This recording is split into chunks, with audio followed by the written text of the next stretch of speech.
So I have chronic fatigue syndrome / ME, and today I've been reflecting on how hard it's been, how hard it was to get diagnosed, how slow it was to get treated after I got diagnosed and how slow it is still, and as a result how slow it's been to recover. And today I sort of had a realization about why that probably is. I sort of had this epiphany. I realized why people with chronic illnesses are sort of left behind in the lurch and just left to fend for ourselves for years and years and years with such a debilitating thing. And it's because when patients go to the doctor, people who have very mild things, the doctor can easily deal with that most of the time, just prescribe them some antibiotics or flu medication, whatever is needed for the low level illness, they can deal with it efficiently.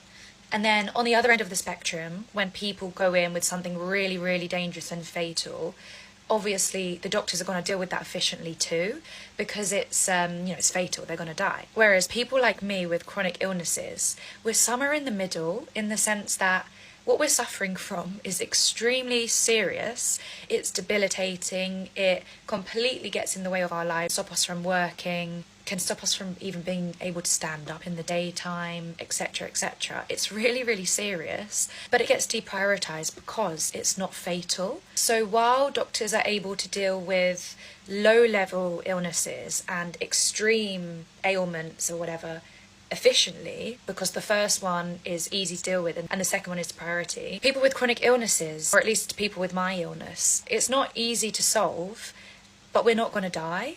So we're kind of a conundrum for doctors, and we just sort of get left behind in the lurch to just live with this debilitating thing for years and years and years and years. I guess I'm just sort of trying to rationalize it to make myself feel better as to why I've had to deal with this for so many years. But yeah, it's not really ideal how slow it is to get help.